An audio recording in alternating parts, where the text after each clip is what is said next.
We feel pretty confident to say that X4 Foundations is the space sim with the most possibilities of things to do in space. The biggest sandbox this side of the galaxy just got bigger, so to say. To enjoy X4, you don't need to know any of the previous games.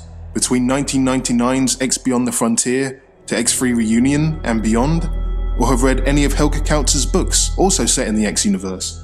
That said, we have really focused on connecting X4 with that huge established universe, so everybody will get a sense of that deep universe with a lot of backstory. One key feature at the start, something that people missed from X Rebirth a lot. Yes, you can fly almost every ship in the universe, personally.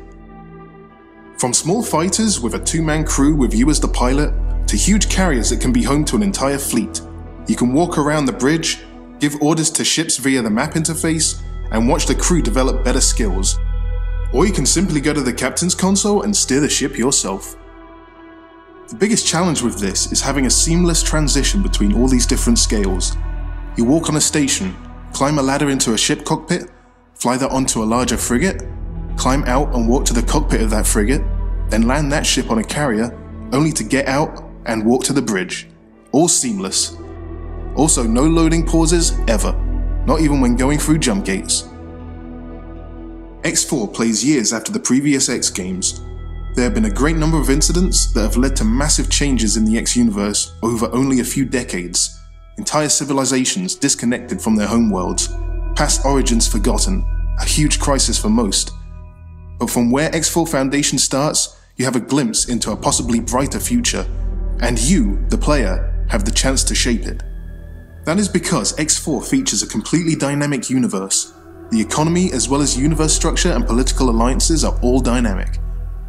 Instead of a pre-designed linear plot, the game even has a wider variety of procedurally adapted stories. This is the reason why we can comfortably say it is the biggest sandbox, not just because of the literal size of the universe, but because of that level of influence that you as the player can have on that universe. Take the economy for example. Of course, at the start of the game you can do trading. It is one of the core activities in the X games. Not that you have to do it, there are plenty of other ways to get rich, but trading is usually involved. Even if you prefer to steal or plunder those wares in the first place, you can personally trade with the first ship you fly, upgrade it, afford larger ships, jump into those, or simply command them to trade remotely. You build a fleet of increasingly larger trade ships, all the way up to your own massive capital ships that can transport huge amounts of wares all at once. Then you have building, another core feature of the X games, but greatly evolved. Now, thanks to the new super powerful 3D map, you can create any kind of space station, factory or shipyard entirely from station blocks. This adds not just a lot of creative design, but also the ability to react to this dynamic economy and build the best self-sufficient factories that nobody has ever designed before. At the bottom end of such a self-sufficient factory would be raw resources, of course. Raw resources involve mining, but also collector ships and a variety of techniques to find the best yields. Again, everybody can choose whether to play any of this personally, or whether to send ships with your own crew to do it remotely, or you simply bite the bullet and pay other factions for the finished goods. So again, total freedom. No need to play any of these aspects of the game, but if you do, even manual mining can be great fun. It can start with a small freighter with limited freight space and equipped with mining lasers, all the way up to flying your own capital mining ship.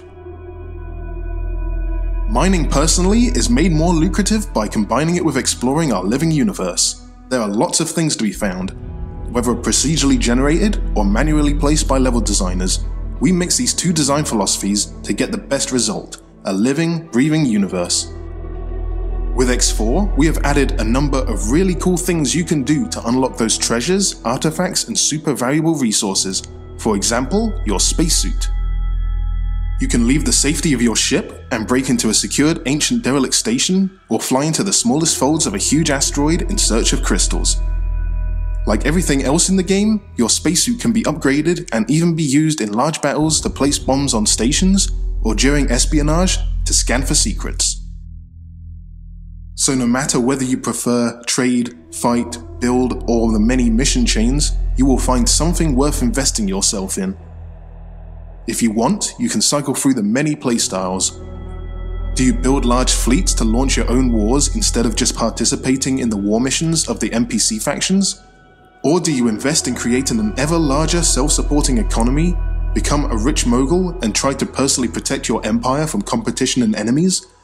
Enemies which become more numerous should you choose a more pirate-focused style of gameplay.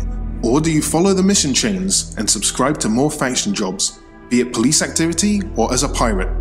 Be it a war mission, or the story surrounding the very special Player HQ. We'll show more about the Player HQ later, but we can say that while there is no singular main plot, there is one very special story with some big rewards. Most players will probably want to play this in order to get a number of unique blueprints and technologies. The biggest design effort during the development of X4 Foundations definitely went into the user interface, especially the 3D map system. It opened up the possibility to make a game with this vast amount of features and still keep it controllable and easy to get into. X4 supports all models of controls, mouse, gamepad, HOTAS, and even adapts to very different physical models. Normally, the ship computer stabilizes your ship movements, but this can be turned off for advanced flight maneuvers and a more physically correct space experience. Of course, X4 Foundations will not be the end of this development. We have tried to bring as big a universe as possible for a release this year. Several factions of the Argon, Taladi, and Paranid race, with multiple economies each. The Paranid, for example, a race with very deep religious beliefs, broke up into two competing empires and now fight a war against each other. Then there are, of course, also a lot of potential adversaries. Those where you have a choice, like the different pirate factions, and those where you don't, like the infamous Xenon, a race of advanced artificial general intelligence once built by mankind themselves to help colonize space. There will be expansions which will bring more races, their ships, stations, and lots of missions into the X4 universe. But that takes time and resources.